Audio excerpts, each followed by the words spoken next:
Nia Brooks didn't scream at first.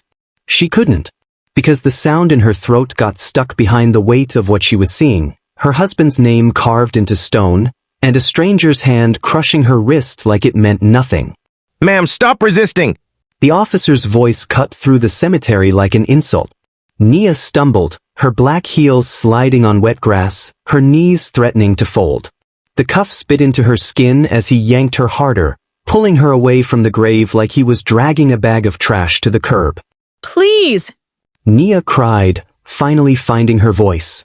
"That's my husband. He's right there." She twisted to look back. The fresh mound of earth sat beneath a flood of flowers and a folded flag, red, white, and blue, still so crisp it looked fake against the dark soil. A wind blew, lifting the funeral program from the ground. It fluttered once, then landed face up. Marcus Brooks' beloved husband, father, firefighter. Nia's breath hitched. Her chest tightened until she thought she might break in half. Her husband had been lowered into the ground less than an hour ago. And now she was being ripped away from him like she wasn't allowed to grieve. "Don't touch me!" She pleaded, voice cracking into something childlike. "Please don't do this here." But Officer Kessler didn't slow down. He tightened his grip and hauled her toward a patrol car parked on the cemetery road, the tires still dusted with gravel like it had come in too fast and stopped too late. Nia's coat snagged on a stone. Fabric tore with a sharp rip. She cried out, more out of humiliation than pain, because grief had already done the worst damage. This was just cruelty. Minutes earlier, the cemetery had been quiet, the kind of quiet that almost feels respectful, like the world knows to step back. Gray clouds hung low over the headstones. A light drizzle had started and stopped like the sky couldn't commit to anything today. Most of the mourners were gone. The pastor had left with his Bible tucked under his arm. The funeral home staff had finished packing folding chairs into the van. The last few cars had rolled away slowly, taillights blinking like tired eyes. Only Nia remained. She had told herself she would leave. She had promised her sister she would go home. She had promised her daughter, 8-year-old Ava, that she would be back before bedtime. But every time Nia tried to walk away, her body refused. Like if she left, the world would make it official. Like leaving would mean she truly accepted the impossible truth that Marcus Brooks, her Marcus, was in the ground. So she stayed, kneeling near the grave, pressing her palm against the damp earth as if she could hold him there, whispering things she should have said when he was still alive. "I'm sorry," she told the dirt. "I'm sorry I didn't make you stay home. I'm sorry I complained about the overtime. I'd give anything just to hear you come through the door one more time." Her wedding ring felt too heavy. Her hands shook. Her eyes burned until tears didn't even feel like relief anymore.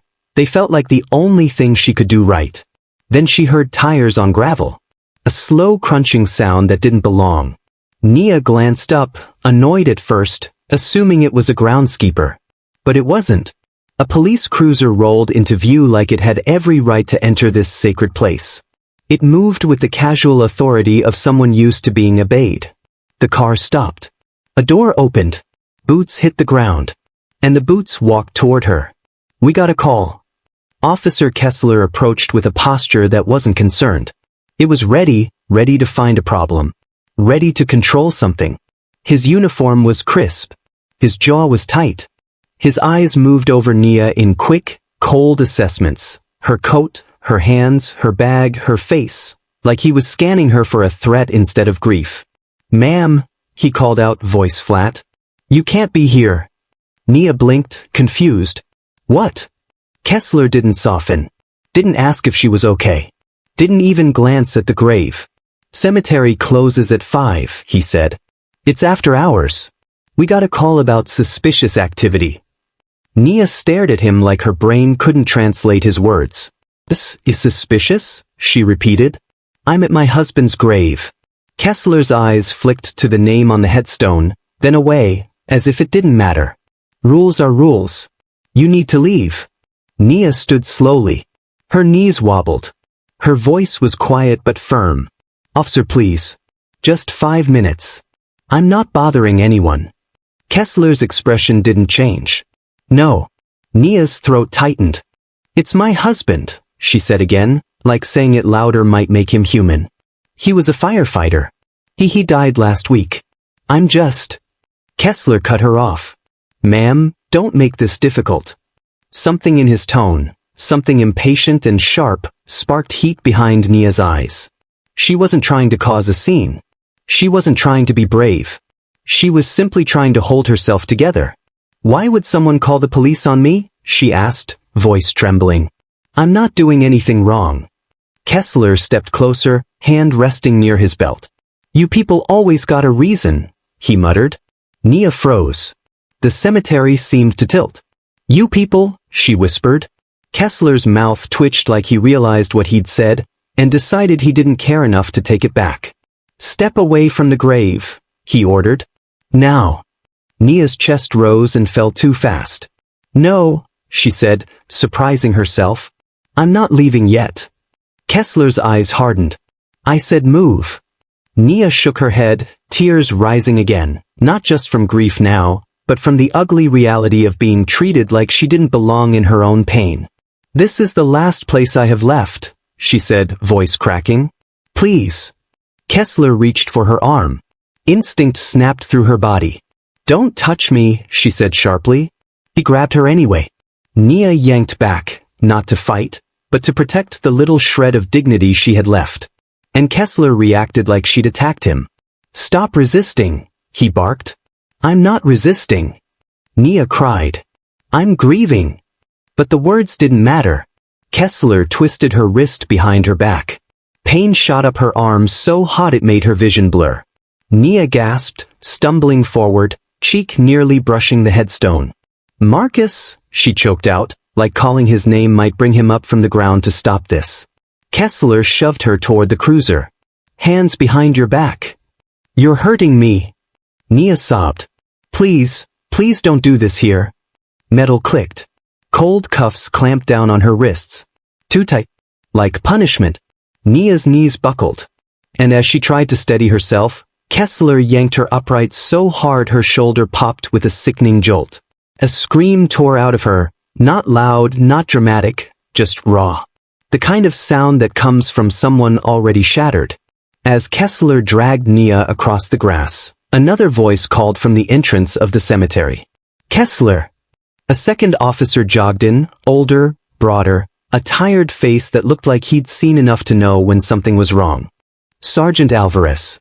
He slowed as he took in the scene, Nia's cuffed hands, her torn coat, the grave behind her. His eyes flicked to the headstone. Then back to Kessler. What the hell is this? Alvarez demanded.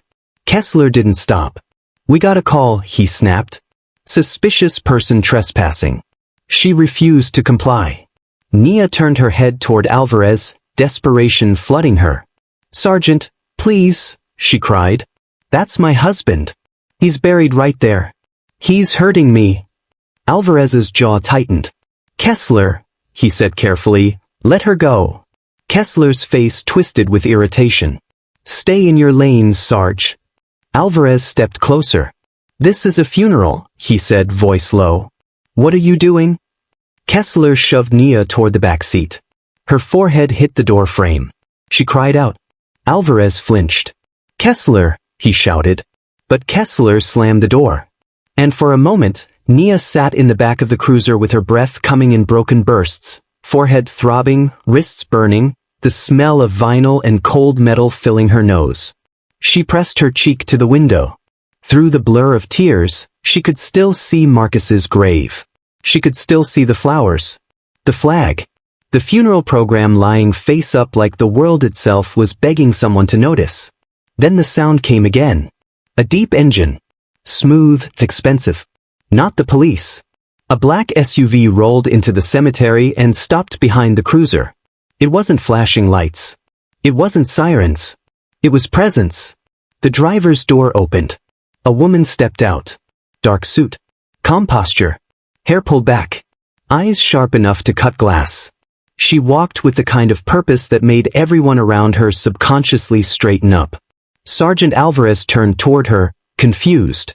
Officer Kessler turned too, and for the first time, the confidence in his face wavered. Because this wasn't a random mourner. This was someone who carried authority like a weapon. The woman's gaze went straight to the cruiser window. To Nia's face. Nia's breath caught. Because the woman looked at her like she knew her. Like she recognized her pain. Her lips parted, forming one word, soft, stunned, furious. Nia? Kessler stepped forward, blocking her path. Ma'am, he barked, puffing his chest back up. This is an active arrest. Leave the area. The woman didn't flinch. She reached into her jacket and pulled out a leather credential holder. She flipped it open. A badge glinted. A federal seal. Kessler's eyes flicked down and back up. His throat bobbed. The woman's voice was quiet, controlled, deadly. I'm here to mourn Marcus Brooks, she said, eyes never leaving Nia. And you're going to open that door, right now. Kessler's hand hovered near his radio. Alvarez went still. And inside the cruiser, Nia felt something terrifying bloom beneath her grief, hope. Because if this woman was who her badge said she was, then what Kessler just did wasn't going to disappear into paperwork. Kessler lifted his radio to his mouth, voice low, urgent. Dispatch, he said, staring at the federal badge like it offended him. I need supervisor backup at Oak Ridge Cemetery. Now. The woman took one step closer. And her calm voice dropped into a warning that felt like thunder. You just called the wrong people. Kessler's eyes narrowed, and he moved toward the cruiser door, not to open it, but to slam it shut again. And Nia watched through the glass as the federal woman reached for her phone, whispering, Marcus, what did you get yourself into? Kessler's hand hit the cruiser door like it was a courtroom gavel. The sound echoed through the cemetery, sharp, disrespectful. Inside, Nia flinched so hard her shoulders jumped. Her forehead throbbed where it had hit the frame. Her wrists burned under the cuffs, the metal biting deeper each time she tried to shift. Through the smeared window, she watched Kessler turn his body sideways, blocking the door with his whole frame like a wall, then stare down the woman in the dark suit. The woman didn't move. She stood in the gravel path with her badge still open in her hand, rain dotting her shoulders, her expression calm in a way that made Kessler's aggression look small. Kessler lifted his radio again like a weapon. Supervisor en route, he muttered, eyes locked on her. So unless you want to catch charges too, I suggest you step back. The woman's gaze flicked past him, straight to Nia's face in the back seat. Nia saw it clearly now. This wasn't curiosity. This was recognition. Like the woman wasn't just arriving at a scene. Like she was arriving at a truth. The woman raised her phone to her ear, voice low enough that only Alvarez and Kessler could hear. I need you on speaker, she said, then glanced down at her watch. Now. Kessler took a step toward her. Ma'am, I said step back. She didn't step back. She didn't raise her voice either. She simply looked at him like he was the one trespassing. I'm not your ma'am, she said. And I'm not backing up from a civil rights violation happening in real time. Sergeant Alvarez shifted uneasily. You could see the war in his face. Department loyalty on one side, human decency on the other. Kessler, Alvarez warned, voice tight. Kessler ignored him. He leaned toward the SUV woman, eyes narrowed, voice dropping to a sneer. You people love to throw around civil rights like it's a magic word. The woman's jaw clenched, one small movement, controlled anger beneath a calm surface. Then her phone clicked. A voice came through the speaker. Reynolds. The woman, Maya Reynolds, held up her hand, palm outward, stopping Kessler mid-step like she had invisible authority. Director Collins, Maya said. I'm at Oak Ridge Cemetery. Officer Kessler is detaining a grieving widow at her husband's graveside. He just cuffed her and slammed her in the back of his unit. Alvarez's head snapped toward Maya. Kessler's eyes widened just a fraction, then he recovered with forced confidence. Maya continued, words crisp and deadly. Her wrists are bleeding. She's injured. He's refusing to release her. I'm requesting immediate intervention and preservation of all body cam and dash cam footage. Right now. Kessler scoffed. Lady, you don't. Maya turned her phone so Kessler could hear the voice more clearly. The voice on the other end didn't sound like a civilian. It sounded like a man who didn't ask for permission. Officer Kessler, The voice said, calm and cold. This is Director Collins. Internal Affairs. The cemetery air changed instantly. Kessler's mouth opened, then closed. Sergeant Alvarez went still, like he'd just been hit in the chest. Internal Affairs wasn't a word officers said casually. It was a word that made careers start sweating. Kessler's posture stiffened. He forced a laugh that didn't land. Internal Affairs? For what? She's trespassing. Is she? Collins asked. Maya didn't wait. It's 4:12, she said. Cemetery closes at 5. Kessler lied. He escalated. He used force. He made a racial remark. I heard it. Kessler snapped, that's a lie. Collins didn't respond to Kessler immediately. Instead, his voice cut through like a blade. Sergeant Alvarez, Collins said. Are you present? Alvarez's throat worked. Yes, sir. Do you see the widow? Alvarez looked at the cruiser. Looked at Nia's face behind the glass. Looked at the grave, flowers, flag, fresh earth. His voice came out rough. Yes, sir. Is she a threat? Alvarez paused. Too long. Kessler stared at him like a dare. Alvarez exhaled. No, sir. Kessler's eyes flashed. Maya's gaze didn't. Collins spoke again, slow and certain. Release her. Now. Kessler swallowed hard. This is my scene, he said, voice sharper than his control. I got a call. Maya's expression tightened. A call from who? She asked. Someone who didn't like seeing a black woman grieving alone? Kessler's face reddened. That's not what this is about. Maya took one step closer to the cruiser door, eyes locked on Kessler's hand. Open it, she said. Before you make this worse. Kessler moved like he was going to block her again. And that's when Alvarez stepped in. Not fully against Kessler, just enough to interrupt. Kessler, Alvarez said quietly, let her out. Kessler turned on him like a dog protecting a bone. You gonna tell me how to do my job now? Alvarez held his gaze. I'm telling you how to keep it. For a heartbeat, nobody moved. Rain began to fall again, light, cold drops tapping on the cruiser roof like impatient fingers. Kessler's pride fought with the reality of that phone call. Internal Affairs. In a cemetery. In front of a grave. Finally, Kessler yanked the door open. Nia's breath stuttered. The cold air hit her like a slap. Maya moved immediately, stepping toward her, voice suddenly gentle, human. Nia, she said softly. It's okay. I'm here. Nia stared at her through tears. Maya? She whispered, like the name was a lifeline she didn't know she had.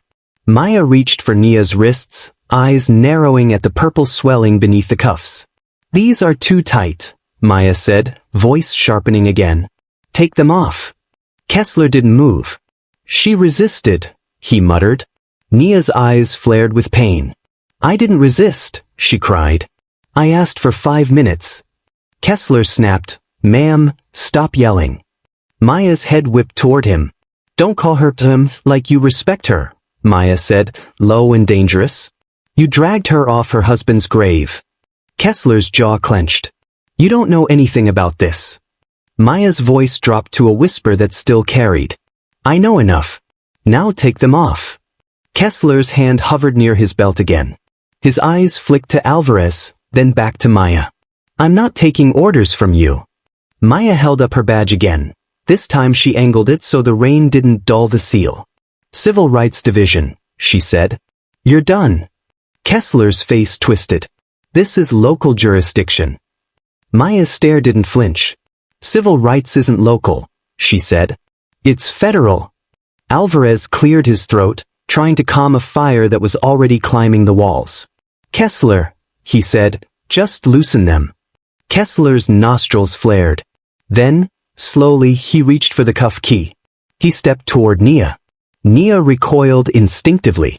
Kessler's eyes narrowed at her movement, like he wanted to punish her for fear. Maya stepped between them, body blocking him. You don't touch her again, Maya said. Kessler's voice rose, frustration breaking through.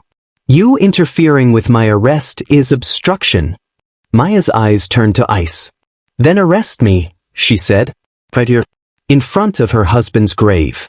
In front of your sergeant. In front of internal affairs on speaker. Arrest me. Kessler's mouth tightened. For a second, it looked like he wouldn't. Then the ego won. His eyes hardened, and he did something that made Alvarez's face drain of color. Kessler reached out and grabbed Maya's wrist. You want to play federal? He barked. Let's play. Alvarez stepped forward fast. Kessler, Maya didn't resist. She didn't pull away. She simply stared at him, calm and unafraid, like she already knew the ending. Kessler snapped cuffs out again. Nia's chest seized. Maya, she cried. Metal clicked. And the cemetery, the place where Marcus had been laid to rest, became a stage for something far uglier than grief. Kessler shoved Maya toward the cruiser. Turn around, he ordered. Maya lifted her chin slightly and spoke into her phone, voice steady. Director Collins, you heard that? The voice on the phone went colder. I heard it, Reynolds. Kessler barked. Turn off the phone. Maya didn't. Kessler grabbed it, but Maya twisted her shoulder just enough to keep it from flying. Alvarez grabbed Kessler's arm. Enough, Alvarez growled. Stop this. Kessler yanked free. You touch me again, Sarge, I'll write you up too. Alvarez's jaw flexed. His fists clenched. He wanted to stop it. But stopping it meant stepping fully outside the thin blue line. And Kessler knew that line was made of consequences. Nia watched it all with her husband's grave behind them and her life collapsing in new ways she didn't even know were possible. Her voice shook. This is my husband's funeral, she whispered, tears streaming. Why are you doing this to me? Kessler didn't answer. He just shoved Maya into the front seat of his cruiser like he wanted the world to see he was still in charge. Then he turned to Nia. You, he said, pointing at her like she was a problem that needed solving. Back in the car. You're coming in. Nia's heart dropped. For what? She cried. For grieving. Kessler's face hardened. For resisting and trespassing, he snapped. And now for causing a scene. Maya leaned across the cruiser's seat, voice firm despite the cuffs. Nia, listen to me, she said urgently. Do not say another word to him. Do you understand? Nia blinked through tears. What, why? Maya's eyes flicked to the grave for half a second, pain and anger crossing her face. Because something is wrong, Maya whispered. And he's trying to bury it. Kessler slammed his door. Then he shoved Nia back into the rear seat, this time with Alvarez watching, helpless rage in his eyes. The cruiser pulled off. Gravel popped under the tires. The cemetery disappeared behind them.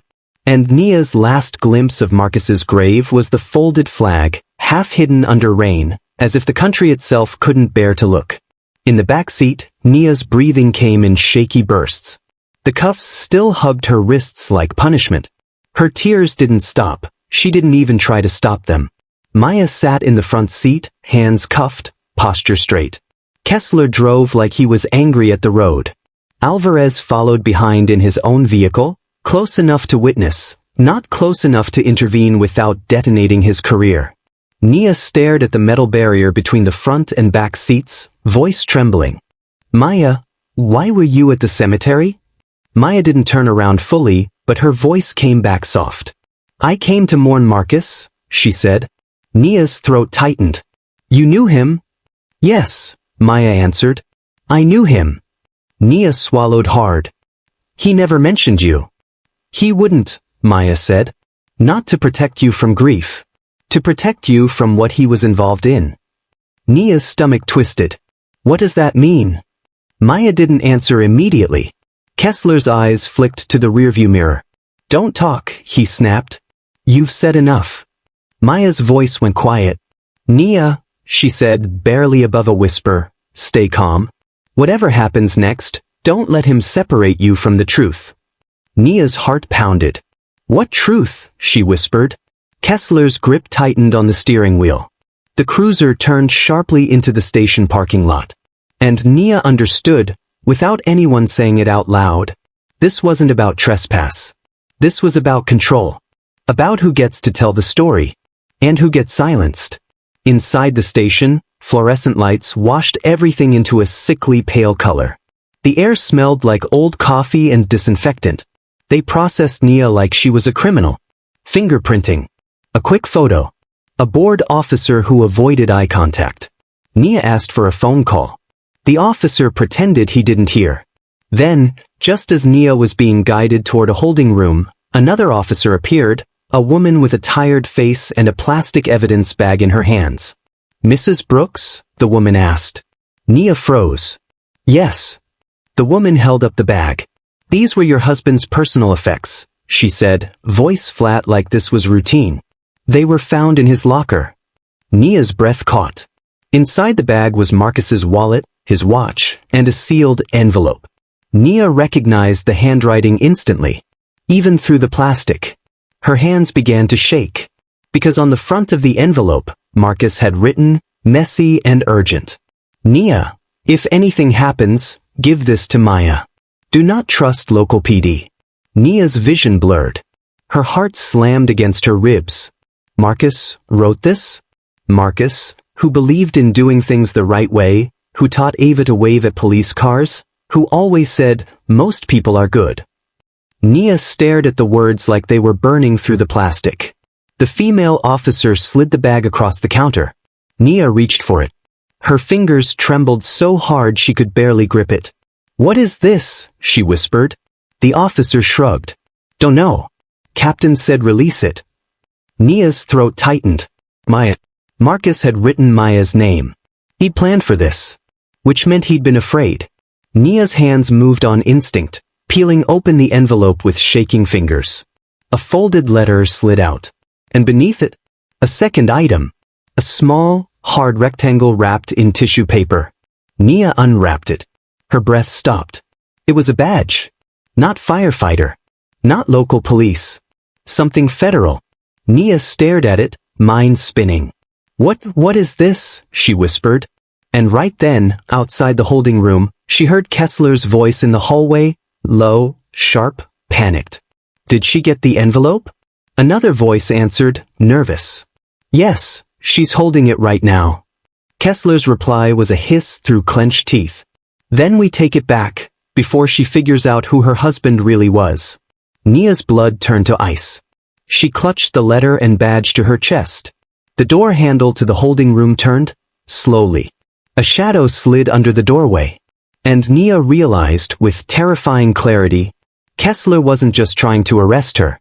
He was trying to erase Marcus. The door creaked open.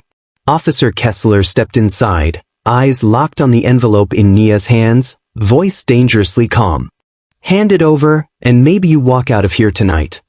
Officer Kessler stood in the doorway of the holding room like he owned the air inside it. His voice was calm, too calm, the kind of calm that didn't mean peace. It meant control. Nia backed up until the cold cinderblock wall pressed into her shoulder blades. Her hands shook as she clutched the envelope and the small federal-looking badge against her chest like they were the only solid things left in a world tilting off its axis. In the hallway behind Kessler, Maya's voice cut through the station like a siren. "Nia, don't." Kessler's head snapped toward the sound, jaw tightening. Nia's eyes flicked past him and saw Maya at the end of the corridor, still cuffed, flanked by two officers who looked unsure whether they were escorting a criminal or babysitting a bomb. Maya's gaze locked onto Nia's hands. "The envelope," Maya shouted. "Keep it with you. Do not give him anything." Kessler's calm cracked. Just a hairline fracture, but Nia saw it. Fear, not fear of Maya.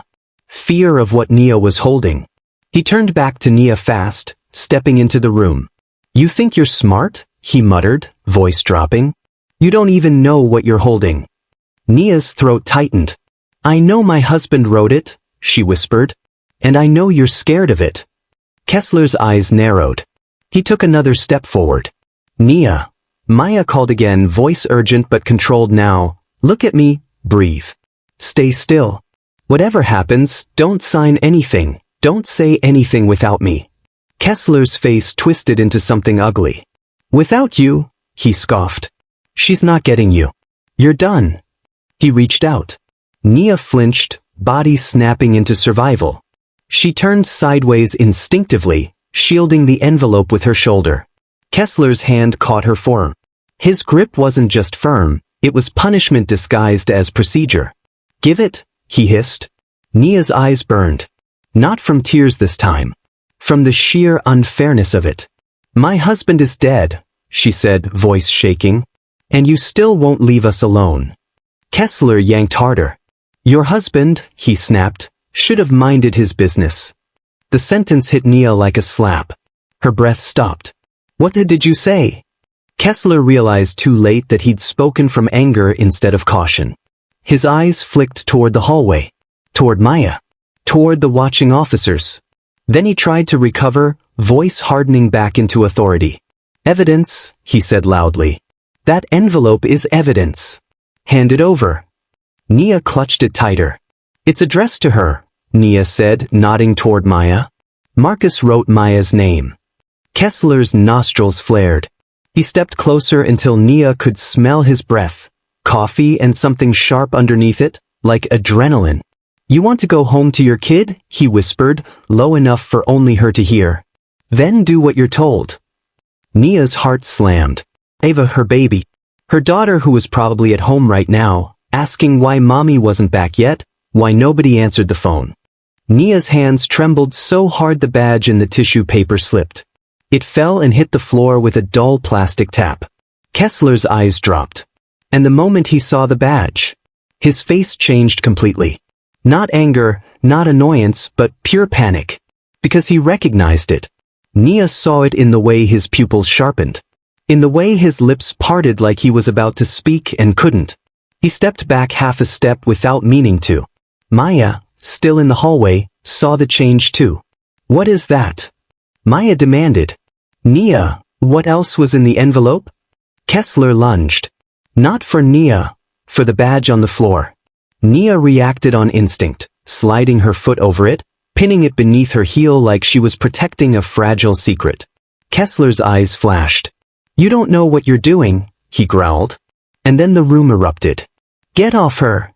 A voice thundered down the hallway, deeper, older, furious. Sergeant Alvarez pushed into view, moving fast. His eyes took in Nia backed against the wall. Kessler too close. Maya cuffed and shouting. The envelope crushed in Nia's hands. Alvarez's face hardened like steel. "Kessler," he said, voice low and lethal, "step away from her. Now." Kessler turned sharply, offended. "This is my scene, Sarge." Alvarez didn't blink. "This stopped being your scene the moment you put hands on a widow at a graveside." Kessler sneered. "Don't act like you're some hero." Alvarez's jaw flexed. "I'm not a hero," he said quietly. "But I know wrong when I see it." Kessler's eyes darted to the hallway, like he was calculating who was watching, who was recording, who could ruin him. Then he did something that confirmed everything. He reached for his radio again. "Lieutenant," he said quickly. "I need." Maya cut in, voice sharp. "No," she said. "You don't get to control who comes in here." Kessler snapped toward her. "Shut your mouth." Maya lifted her chin. "Or what?" she said. "You'll cuff me again? You already made that mistake." Kessler's face reddened. Alvarez stepped between Kessler and Nia fully now, blocking him like a shield. "You're done," Alvarez said. Kessler's eyes narrowed, and he leaned toward Alvarez like a threat. "You want to lose your pension over this?" Alvarez's voice dropped. "I can live without a pension," he said. "Can you live with what you're doing?" For a moment, nobody moved. The fluorescent lights buzzed overhead like the building itself was nervous. Then footsteps approached, fast, decisive. A higher-ranking officer entered, Lieutenant Harlan. He was mid-40s, clean-shaven, the type who spoke in calm commands and expected obedience. His eyes moved over the scene. "Kessler," Harlan said evenly. "Explain." Kessler immediately shifted into performance mode, upright posture, controlled voice. "Lieutenant," the suspect became uncooperative, attempted to conceal evidence, and the federal prosecutor. Maya cut in again. "She's not a suspect," Maya said. "She's a widow. And that envelope is addressed to me." Harlan's eyes flicked to Maya's cuffs. "And why is a federal prosecutor in cuffs?" he asked, tone sharpening. Kessler hesitated. Maya answered for him. Because he arrested me at a cemetery for interfering with him dragging a grieving widow off her husband's grave, Maya said. And he did it after Internal Affairs was already on the phone. Harlan's mouth tightened. He looked at Alvarez. Is that true? Alvarez nodded once, yes. Harlan's gaze returned to Kessler, slow and heavy. Kessler, he said, uncuff Ms. Reynolds. Kessler's jaw clenched. Sir. Now, Harlan repeated, voice firmer. Kessler hesitated just long enough to show he was fighting it, then reached for the key. The metal clicked, and Maya flexed her wrists as circulation returned. Nia's body trembled in relief so sudden it made her dizzy. Maya stepped forward immediately, gentle with Nia, fierce with everyone else. Nia, Maya said softly, are you hurt? Nia swallowed, eyes glassy. My wrists and my shoulder, she whispered. He pulled. Maya's eyes flashed toward Kessler like a blade. Then she looked down at the envelope and badge. Nia, she said carefully, give it to me. Kessler stepped forward. No, he snapped. That's evidence. Maya's voice turned cold. It's not evidence to you, she said. It's a message from a dead man who knew you'd try to steal it. Kessler's face tightened like a wire pulled too hard. Harlan held out his hand toward Nia. Let me see it, he said, neutral but cautious. Nia hesitated. Trust felt dangerous right now. Maya gently covered Nia's hand with hers. Nia, Maya whispered, Lieutenant Harlan isn't the problem. Kessler's. Let Harlan read it. If Marcus wrote what I think he wrote, we need witnesses. Nia's throat tightened. Slowly, she handed the envelope to Harlan. Harlan opened it and pulled out the folded letter. His eyes moved over the first few lines. And then his face changed. A sharp, silent shift, like a man realizing he was standing on a trapdoor. He looked up, eyes locking on Maya. This says, he began, then swallowed. This says Marcus Brooks recorded everything. Nia's heart lurched. Kessler froze. Maya's jaw tightened. Recorded what? Nia whispered. Harlan's voice dropped, careful. Corruption, he said. Stops. Seizures. Evidence mishandling. Dates. Kessler's composure snapped like glass. This is BS, he barked. That man's dead. Maya stepped forward, voice steady and dangerous. And you're alive, she said. Which means we can still arrest you. Kessler's eyes darted around again, calculating. Then he made a mistake. He lunged toward the letter. Alvarez grabbed him. Kessler twisted free with wild strength, knocking Alvarez's shoulder into the wall. The letter slipped from Harlan's fingers and fluttered toward the floor. Nia gasped. Maya moved fast, scooping it up. Her eyes flicked to the bottom of the page. And her breath caught. Because there, under Marcus's signature, was a line that hit like a gunshot. The file is safe. If they take me out, they'll come for Nia next. Maya's eyes lifted slowly to Kessler. Kessler stared at her like he could see the words on her face. You don't have anything, he spat, but his voice trembled.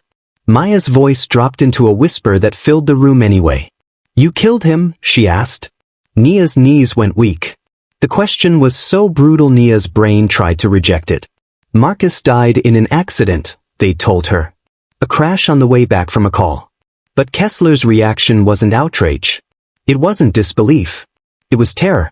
You don't know what you're talking about, Kessler said, backing toward the hallway.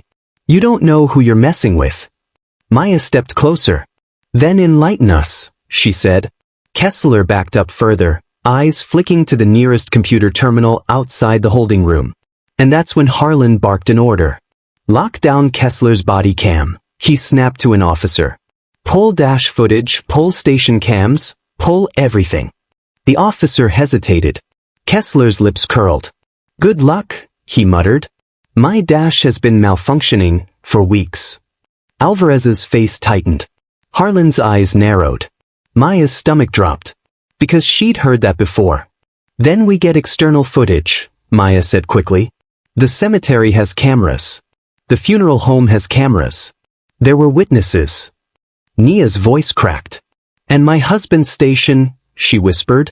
The firehouse has cameras too. Marcus, he always said they record equipment storage. Maya turned to her, eyes intense. That's where he kept it, she said, more statement than question. Nia swallowed. I don't know, she whispered. He never. A loud beep cut through the station. The lights flickered once. Then twice. Every monitor in the corridor went black. A sudden system restart. A tech officer's voice rose in panic from the bullpen. Lieutenant? The server just, something hit the network, remote access. Maya's blood went cold. He's wiping it, she said. Harlan stormed into the bullpen. Who's logged in? He barked. The tech officer stammered. It's coming from inside the building. An admin override. Harlan's eyes whipped toward Kessler. Kessler stood in the hallway now, near the exit door. And for the first time, he smiled. Not a smug smile. A desperate one. The smile of a man burning down the building to stay warm. Maya stepped toward him. You're destroying evidence, she said. Kessler shrugged like it was nothing. Prove it, he whispered. Then he turned and walked out. Alvarez surged forward, but Harlan grabbed his arm. Let him go, Harlan hissed grim. If he's wiping the system, chasing him without backup is a suicide mission. Maya stared after Kessler, fury in her eyes. Nia clutched Marcus's letter against her chest like it could shield her. And then Alvarez's phone rang. He answered. His face changed mid-call, eyes widening, lips parting. What? Alvarez whispered. He listened. Then slowly lowered the phone, looking at Maya and Harlan like he was about to drop a bomb. Kessler just called it in, Alvarez said hoarsely. Harlan's jaw tightened. Called what in? Alvarez swallowed. He reported that Maya Reynolds assaulted an officer, Alvarez said, and that the widow attempted to steal evidence from police custody. Nia felt the room spin. That's a lie, she cried. Maya's voice went deadly quiet. He's writing the story, she whispered. Harlan stared, calculating fast. Court, he said. He's forcing it into court. Maya nodded once. Good, she said. Because court means record. Court means consequences. Nia's voice shook. What if the record is gone? She whispered. What if he erased everything? Maya looked at her, eyes steady and fierce. Then we bring our own, she said. Harlan frowned. What do you mean? Maya's hand tightened around Marcus's letter. Marcus didn't only leave words, she said softly. He left a backup plan. Nia's stomach turned. Maya, she whispered. What did Marcus do? Maya leaned closer, voice lowered like a secret that could save them or kill them. He hid a copy of the evidence where Kessler can't reach it, she said. And I know exactly where. Nia's breath caught. Maya straightened and looked at Harlan. Lieutenant, she said, we need to get to the firehouse. Tonight. Harlan's eyes narrowed. That's not procedure. Maya's gaze didn't flinch.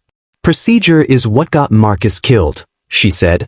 We do this now, or we walk into court tomorrow empty-handed, and Kessler walks free.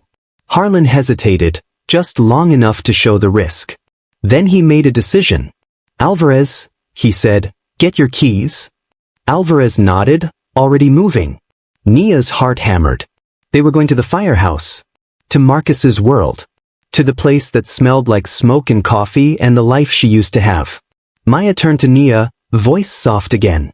Nia, she said, I need you to be strong for the next hour. Because once we pull that file, there's no going back. Nia swallowed hard. She thought of Ava. Of Marcus. Of that last kiss at the door. I'm already past going back, Nia whispered. They moved fast, out of the station into the night. Harlan in front, Alvarez scanning everything, Maya walking with the purpose of someone who knew time was an enemy. But as they reached the parking lot, Nia saw something that made her blood turn cold. A black sedan idled across the street. Windows tinted. Engine running. No markings. It wasn't police. It wasn't a civilian who happened to be there. It was waiting, watching. And when Nia's eyes met the darkness of the windshield, the sedan's headlights blinked once. Like a signal. Maya noticed too. Her shoulders tightened. Alvarez's hand moved instinctively toward his weapon. Harlan's face hardened. Then Maya whispered, barely audible, "They're not just protecting Kessler." Nia's throat went dry. "Then who are they?" she whispered. Maya didn't answer.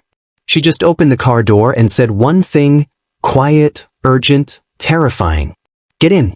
Now." As Nia climbed into the car, the black sedan across the street pulled out, slowly, then fell in behind them. And Maya stared into the side mirror, voice tight with dread. If Marcus hid the evidence at the firehouse, then the people who killed him already know where we're going. The black sedan followed them like a shadow that didn't need streetlights.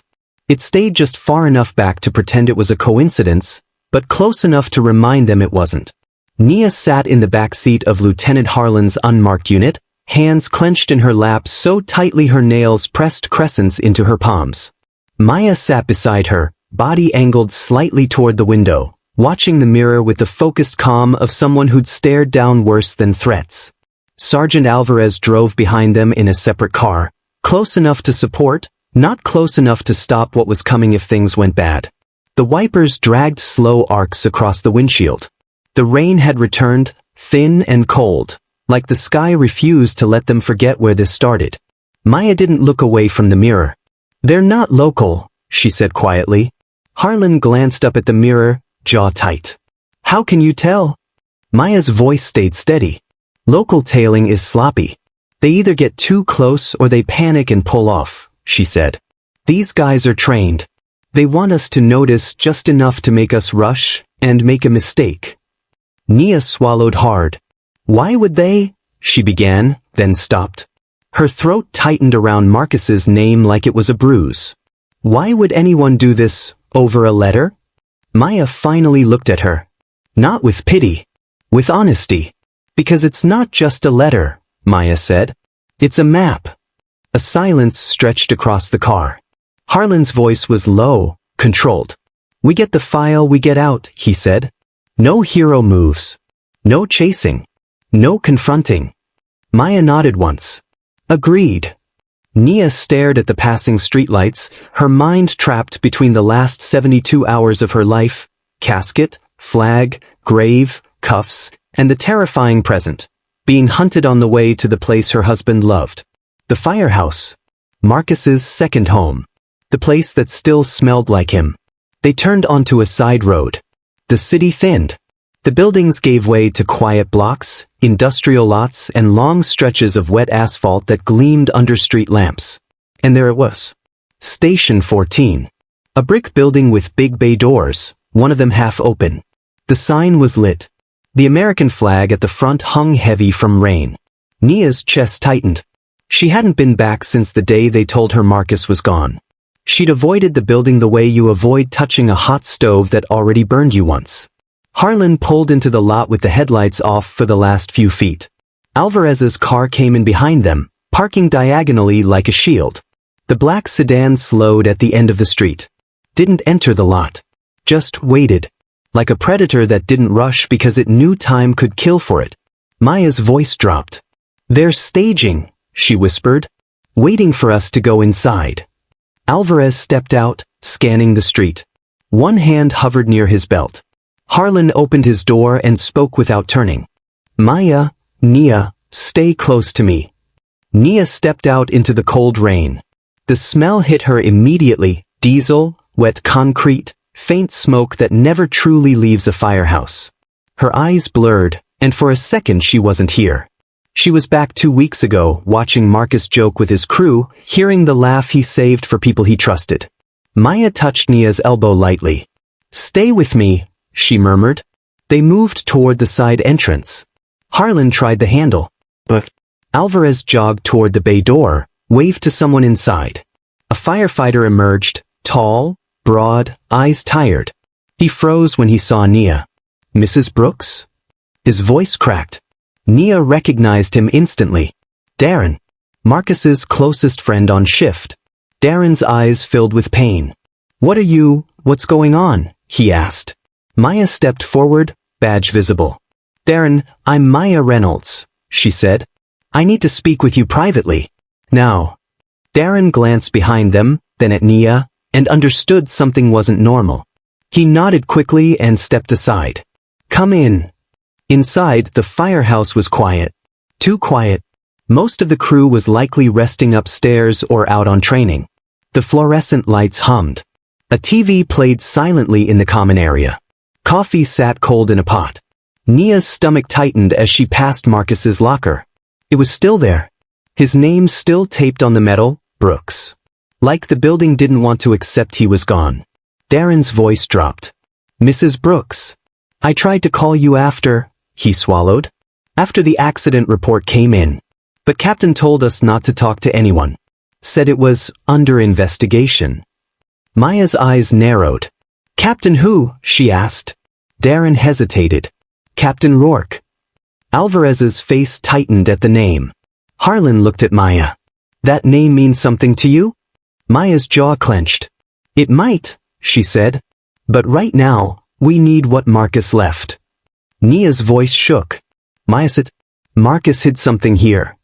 Darren blinked, confusion and fear wrestling across his face. He did." Nia froze. "He did," she whispered. Darren looked down, then back up, eyes glossy. "I didn't know what it was," he said. "Marcus told me, if anything happened, and if you ever showed up here with someone federal, I was supposed to give it to you." Nia's knees almost buckled. Marcus planned this. Marcus knew. Darren stepped toward Marcus's locker, pulled a key ring from his pocket, and opened it with hands that trembled. Inside was Marcus's helmet, neatly placed. A pair of gloves. A small photo. Nia and Ava smiling, the kind of happiness that now felt like a different lifetime. Darren reached behind the bottom panel and pulled out a thin, sealed pouch, waterproof, taped tight. He handed it to Nia, but his eyes were on Maya. "Whatever this is, it's big," Darren whispered. "Because Marcus looked scared when he gave it to me." Nia stared at the pouch. Her hands shook as she passed it to Maya. Maya opened it carefully. Inside was a small flash drive, labeled in Marcus's handwriting. "If I'm gone, play this." Maya inhaled slowly. Harlan pulled a laptop from a nearby desk and opened it. Alvarez stood watch by the bay door, eyes flicking toward the street every few seconds. Maya inserted the drive. The laptop processed. A single folder appeared, Brooks' file. Harlan clicked.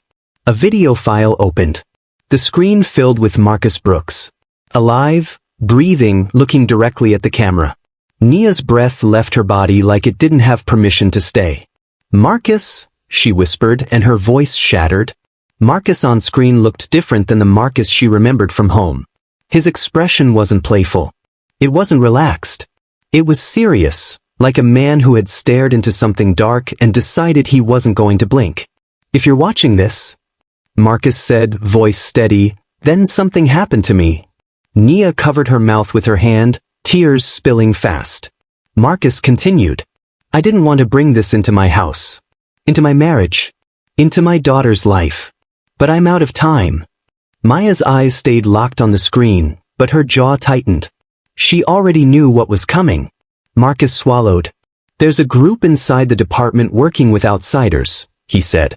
"They're using traffic stops to seize money, vehicles, property. They're planting charges when they need to. And they're protected by people higher up than patrol." Alvarez's face went pale. Harlan leaned in. Marcus's eyes hardened. "I started documenting everything.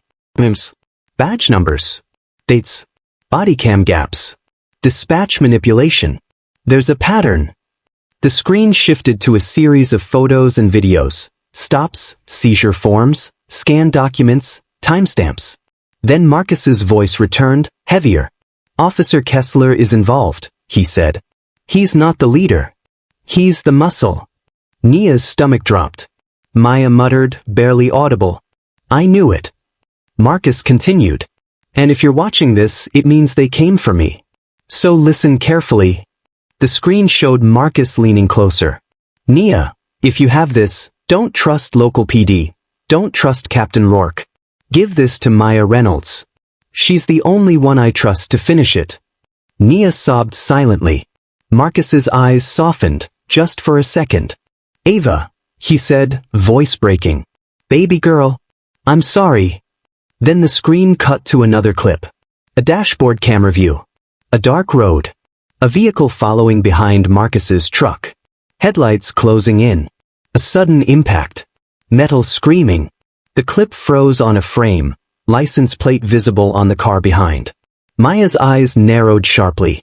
Harlan whispered, "That's not random." Alvarez's voice was strained. "That's a setup."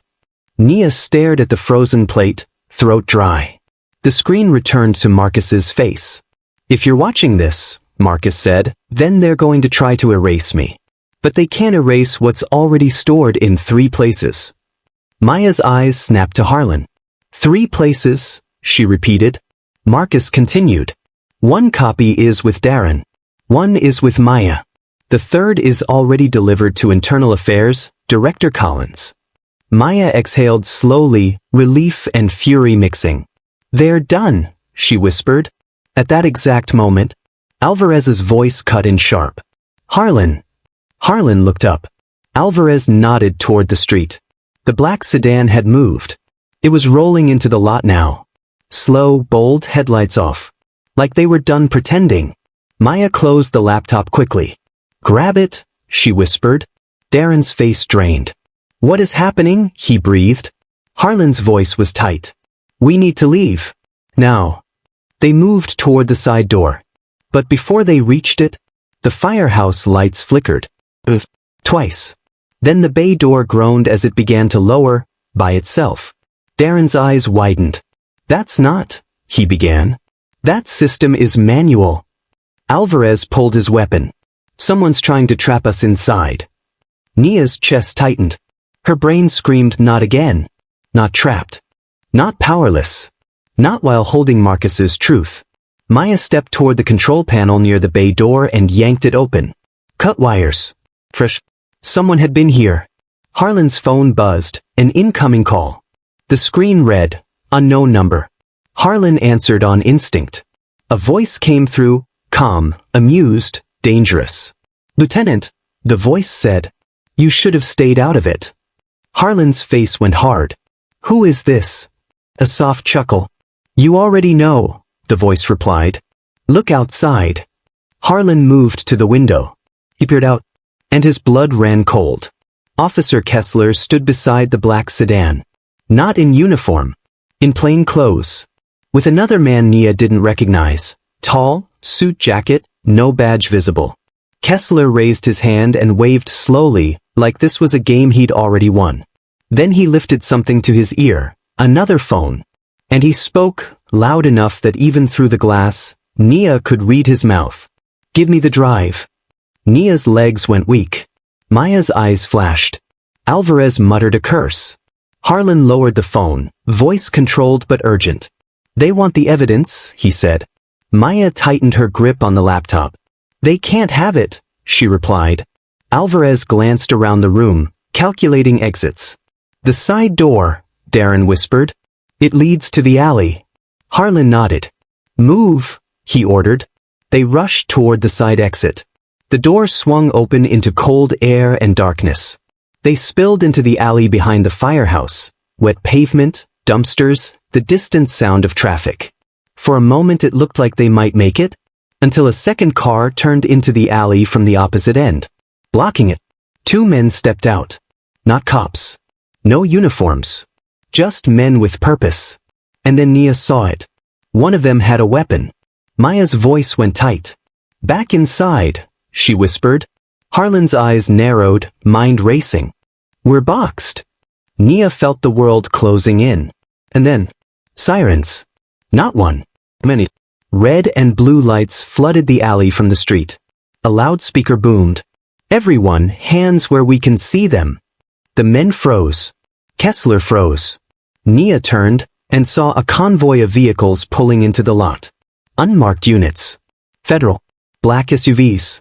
And at the center, a man stepped out with authority in every step. Director Collins. Internal Affairs. The same voice from the phone.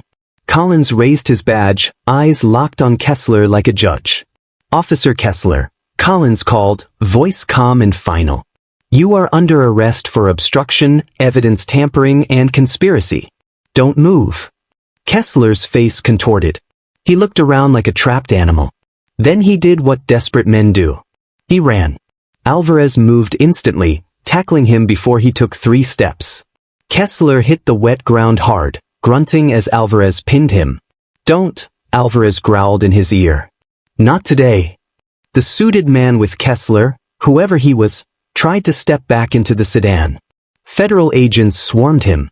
Hands behind his back. Cuffs clicking. Nia stood in the alley shaking as the scene exploded into motion. Maya walked forward, holding the laptop like it was sacred. Collins approached her. "You got it?" he asked. Maya nodded once. "Yes." Collins's eyes softened briefly. "And Mrs. Brooks?" Maya turned to Nia. Nia's voice barely worked. "I'm here," she whispered.